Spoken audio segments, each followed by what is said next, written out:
Nandito pa din si Aaron. Ilang araw na siyang naririto. Siya ang nag-aalaga kay Heather sa buong maghapon, habang nagtatrabaho ako. Siya din ang nagluluto ng breakfast, at siya din ang naghuhugas ng aming mga pinagkainan. "Mommy, nandito na ang flowers mo," sigaw ni Heather mula sa labas ng bahay. Hinihintay niya ang paglapag ng chopper. "Mommy," muling tawag niya. Dumungaw naman ako sa bintana, upang tingnan ang aking anak. Ang laki ng ngiti niya sa labi. Kasama niya si Aaron na nakatingala din sa akin. Tumakbo siya palapit sa chopper, nang tuluyan itong lumapag. Masyadong malaki ang bouquet ng bulaklak, kaya hindi niya ito mabitbit. May inabot na paper bag ang assistant ni Aaron. Mukhang binilhan na naman siya ng bagong laruan o damit. Si Aaron ang nagbitbit ng bulaklak, at ang ilan pang paper bags. Papasok na sila ng bahay. Aakyat na sila dito sa taas, upang ibigay sa akin ang bulaklak. "Mommy," pinilit kong ngumiti, "nandito na ang flower mo." 3 araw nang may dumadating na chopper, para lang i-deliver ang aking bulaklak. Aaron was wasting money for days. "Ang ganda ng flowers, Mommy." Kinikilig ang aming anak, samantalang hindi ako makaramdam ng kilig. Ngumiti lang ako at inabot ito. "Daddy, kiss mo si Mommy." Walang kamuwang-muwang ang baby Heather namin. Hindi alam na hindi kami okay ng daddy niya. Pero hindi niya ito kailangang malaman. Hinalikan ni Aaron ang pisngi ko. Kahit galit ako, kahit sinabi ko na pagod na ako na ayaw ko na, nakakalapit at nakakahalik pa din siya sa akin, dahil sa kanyang anak. Nagpa-take out na din ako ng paborito mong pagkain. "Kumain na muna tayo, kanina ka pa nakaharap sa laptop mo." "Masarap iyong pagkain, Mommy. I want to eat na." Nilapag ko ang bulaklak sa may mesa, at nauna nang lumabas, para makakain na kami. Wala sina Lucinda at Chell. Naroon sila sa hotel, upang asikasuhin ang VVIP na mga kasosyo daw sa negosyo ng asawa ng aking kaibigan, kaya kami lang ang kakain ngayon. Natakam ako sa mga pagkain, kaya napadami ako ng kain. Ganoon din si Heather. "Magnap ka na muna," utos ko sa kanya, upang mapalayas na din muna namin ang kanyang ama. Nakabuntot lang kasi ang lalaki sa kanyang anak, kahit kapag ganito na naglalaro lang si Heather dito sa silid. Hindi niya iniiwan. Hindi tuloy ako komportable na magtrabaho. "Daddy, kwento mo po sa akin ang love story niyo ni Mommy." Nagkatinginan kami ni Aaron. "Love story ba na matatawag ang kwento namin? Parang iyong si Cinderella at Sleeping Beauty, Daddy." "Ganoon." I sighed. Binuhat naman ni Aaron ang anak, at pinahiga sa kama. "Once upon a time, mayroong isang batang princess na napadpad sa isang kingdom. Namatay na kasi ang magulang niya, kaya kailangan niyang tumira sa bahay ng friend ng kanyang mommy at daddy." Napatingin ako kay Aaron, ngunit agad ko ding binalik ang aking mga mata sa aking laptop. Doon nakatira ang Prince Charming. Tumawa si Aaron. "Yes. But he was no Prince Charming. He's a grumpy and moody prince." "Did he fell in love to the princess?" Tanong ni Heather. Hindi naman children's story ba ang mga fairy tale na iyan, dahil obviously hindi naman iyon kwento tungkol sa bata. "Hindi pa agad. But he find the young princess beautiful," sagot ni Aaron na kinairap ko. "Sinungaling." Napangisi naman si Aaron. "Mommy, wrong po ba ang story ni Daddy?" Napangiwi ako. Bakit nga ba ako nagre-react? Story lang naman iyon, hindi naman totoo. Dahil ang totoong story, in love na si Grumpy Prince sa isang witch, bago pa mapadpad si young princess doon. Kaso hindi ko pwedeng sabihin iyon. Tiyak na sasama lang ang loob ni Heather. Paano po na in love si Prince kay young princess? The young princess has a pure heart. She chose to be good kahit sa masamang prince. Bakit bad ang prince? Kasi nalilito si Prince. Ha? Lito ding tanong ni Heather. One day, the prince got lost, and the young princess found him. He was badly hurt. Even though he's been very bad to the young princess still took care of him. The young prince realized that he has loved the young princess for a long time. He was just in denial. Did they live happily ever after? I'm hoping they will soon have their happy ever after, baby. Ha? Why? Cinderella and Barbie have a happy ever after with their Prince Charming, giit ni Heather. Hindi pa kasi tapos ang story, baby. Let's pray na sana lumambot ang puso ng young princess. Matigas ba ang puso niya? Like a stone. Salubong ang kilay na tanong ng anak namin. Aaron chuckled. Yes. The prince deserve it. Ha! Matulog ka na. Someday mabubuo din natin ang kwento ng young princess at grumpy prince. Okay daddy. I love you. I love you mommy. Love you Heather. Matulog ka na para lumaki ka. Yes. I want to be a big sister, mommy. Ano? Peke akong ngumiti. Nakatulog silang mag-ama. Hinayaan ko na lang din si Aaron na matulog sa kama dahil alam kong pagod siya. Ilang araw nang siya ang nag-aasikaso kay Heather, pati na din ang kakainin namin. Nang gumising silang mag-ama, bumaba sila upang magluto ng merienda. Magmerienda ka na muna, baka gutom ka. Umakyat siya dito at dinalhan ako ng mango sticky rice. Alam ni Lucinda na nagke-crave ako nito, kaya malamang sinabi niya kay Aaron. Amoy usok ang pagkain pero masarap. Naiiling ako nang ma-realize ko na dinadaan ako ni Aaron sa pabulaklak at pagkain. Hindi ako pwedeng lumambot, dahil lang sa pagkain at bulaklak.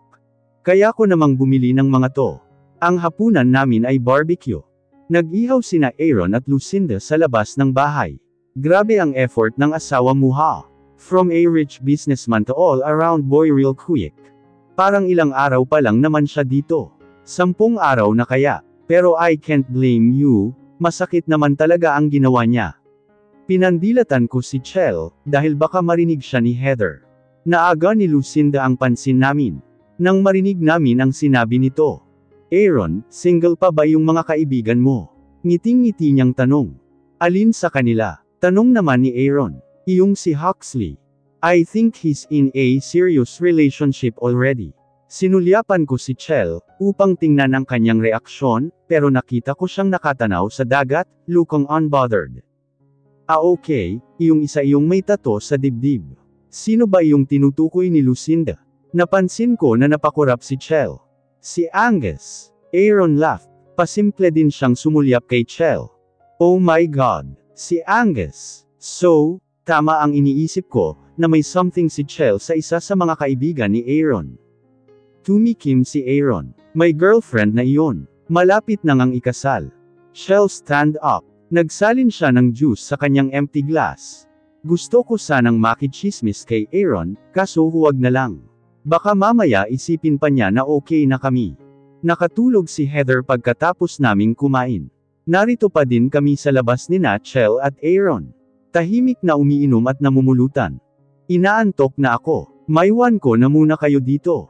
Tumayo si Chell nang biglang makaramdam. Tiningnan ako ni Aaron. Galit ka pa din ba? I'm not in the mood to talk. Nasabi ko na sa kanya ang lahat ng gusto kong sabihin. Pero kahit paano nabawasan na ng kaunti ang galit na nararamdaman ko para sa kanya. But not enough para kainin ko ang mga nauna ko nang sinabi sa kanya. Feeling ko nga nasa isang healthy co-parenting kami. Kung sana hindi ako na-aksidente noon, hindi sana naging magulo ang lahat. Nasabi ko sana sa'yo agad noon na mahal kita. Kahit naman hindi nangyari iyon, hindi mo pa din ako mapapanindigan Aaron. Maureen will still have that bigger place in your heart. Tipong sabihin lang niya sa'yo na malungkot siya at umiiyak, magkukumahog ka para puntahan siya, tapos iiwan mo ako. Ako na asawa mo at sinasabi mong mahal mo. He sighed. Ayaw ko na ding ungkatin ang nakaraan. Tapos na. Nangyari na ang lahat. Hindi na mababawi pa, sabi ko dahil paulit-ulit na lang. Napapagod na nga din akong pag-usapan ang tungkol sa bagay na to. Yeah. Ang magagawa ko na lang ay bumawi, at patunayan ang sarili ko sa'yo. Madami na tayong nainom. Matutulog na ako. Umuwi ka na din sa villa mo. Mauna ka na. Ako na ang magliligpit ng mga ta. Gusto ko man siyang tulungan, inaantok na din talaga ako. Bago ako nahiga sa kama, tinanaw ko pa siya mula sa bintana. Abala na siya sa pagliligpit, habang panaka-naka na umiinom, at nagpupunas ng pisngi. Umiiyak siya. Ilang araw pa ang matulin na lumipas. Narito pa din si Aaron sa isla. Inaasikaso ang kanyang anak. Nagluluto at pati ang paglilinis ng buong bahay ay siya na ang gumagawa. Araw-araw ding lumalapag ang chopper nila dito, upang maghatid ng mga bulaklak, at kung ano-ano pang suhol para sa amin na mag-ina. Paminsan-minsan tumatawag din ang mga magulang niya, upang mangumusta. Hindi madiretsang itanong sa akin, kung maayos na ba kami ng kanilang anak. Masyado na siyang matagal na nawala sa kumpanya, kailangan na niyang bumalik sa trabaho. Hindi ko pa siya natanong, kung ano ba ang plano niya. Kung hanggang kailan siya dito. Matanda na si Daddy at sa lahat ng mga anak niya, si Aaron lang talaga ang may dedikasyon sa pagpapatakbo sa kumpanya. Kailan ka babalik ng Manila? Tanong ko sa kanya isang hapon. Lagpas isang buwan na siya dito. Hindi siya sumagot. Hinuhugasan niya ang bigas, magsasaing na siya. Kailangan ka na sa kumpanya. Nakikinig ka ba? Tanong ko dahil hindi siya sumasagot. He sighed. Dito lang ako sa isla. Hindi ako aalis. Hindi ko kayo iiwan ni Heather. Kailangan ka na sa kumpanya niyo, ulit ko. Kaya na iyon ni Daddy. I'll stay here. Kung nasaan kayo ni Heather doon lang ako. Malamlam ang mga mata niyang tumingin sa akin. Masaya ako dito. This is where I belong, Jenny. Mahal na mahal kita. Miss na miss ko na din ang asawa ko. Sana mapatawad at matanggap mo na ulit ako. Nang inag ang kanyang boses, at ang mga mata ay napuno ng luha. Tumalikod ako, nang maramdaman ko ang pag-iinit ng sulok ng aking mga mata. Nagising ako kinaumagahan na mag-isa na lang sa kama. Hindi ko na naramdaman kung umakyat ba si Heather dito kagabi. Malinis kasi ang tabi ko, kaya baka hindi siya rito natulog. Baka doon siya natulog sa villa ng kanyang daddy. Isa din to sa inaalala ko ngayon. Nasanay na talaga siya nakasakasama ang kanyang ama. Paano kung kailangan ng bumalik ni Aaron sa Manila, sa kanyang trabaho? Tiyak na malulungkot ang aking anak. Kahit pa sinabi ni Aaron na dito lang siya, naniniwala ako na darating ang araw na kakailanganin niyang bumalik, para sa kumpanya nila. Good morning, ayos ka na? Tanong ni Lucinda. Nagluluto siya ng breakfast, nakita kasi niya akong umiiyak kagabi. Isang tipid ng ngiti lang ang sinagot ko sa kanya.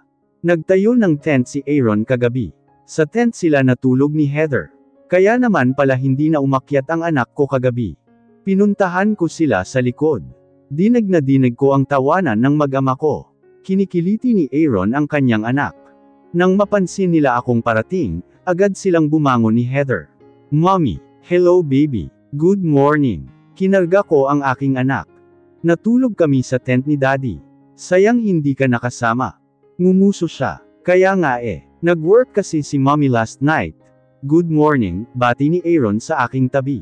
How are you? Mariin din niya akong tinitigan. May munting ngiting umukit sa mapupulang mga labi niya, na ginantian ko din ng maliit na ngiti.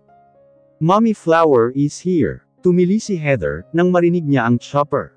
Isang buwan na mahigit, pero parehas na parehas pa din ang reaksyon niya, sa tuwing dumadating ang chopper dito.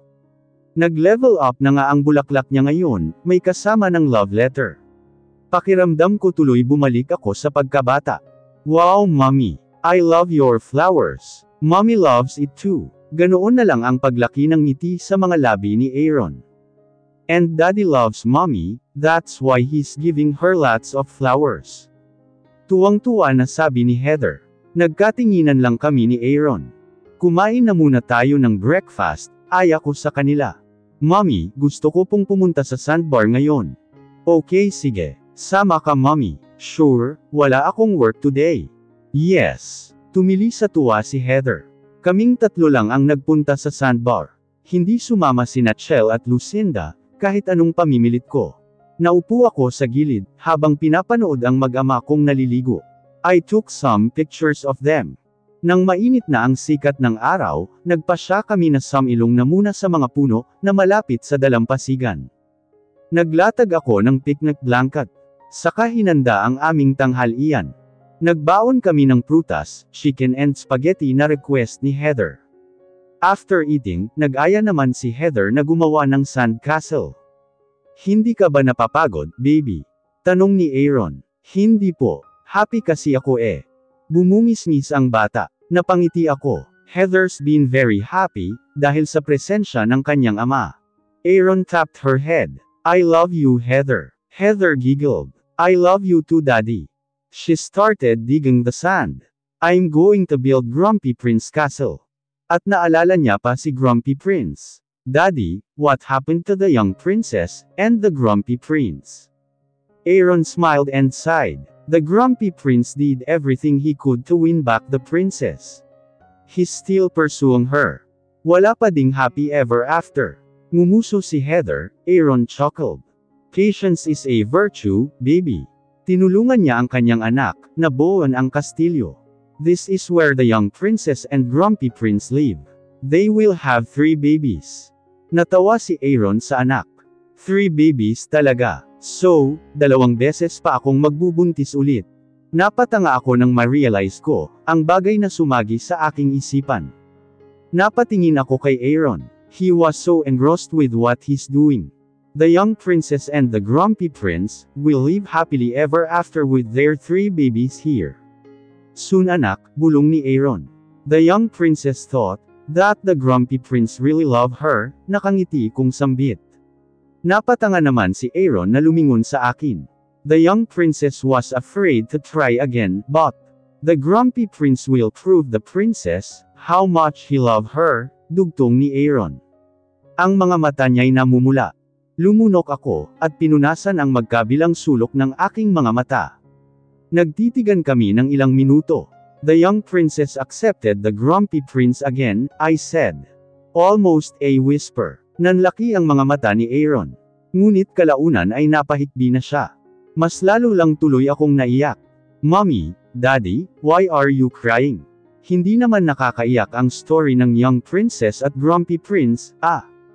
Tumawa kami. We're just happy. Lumapit sa akin si Aaron, at hinawakan ang aking mga kamay. Jenny, did you really mean it? Bati na tayo. Tumango-tango ako. Thank you. Thank you. Niyakap niya ako. Sobrang higpit, na halos hindi na ako makahinga. I love you Jenny. I love you too Aaron. Gusto ko din ng hug. Nakisali din sa amin si Heather. Hapon na nang bumalik kami sa bahay. Bakas sa mukha naming tatlo ang kasiyahan. Mukhang may nagkaayos na, sabi ni Lucinda nang madatnan ko sila ni Chell sa sala. Mabuti naman, Chell sighed. Ako ang napapagod sa pinaggagawa niyo eh. Tingin ko naman hindi na ulit gagawa si Aaron ng bagay na ikakasira ng tiwala ko, ng pagsasama namin, ng pamilya namin. Hindi din kami nakapag-usap ng maayos, pagkatapos kumain dahil nakatulog kami, dahil sa pagod sa maghapon.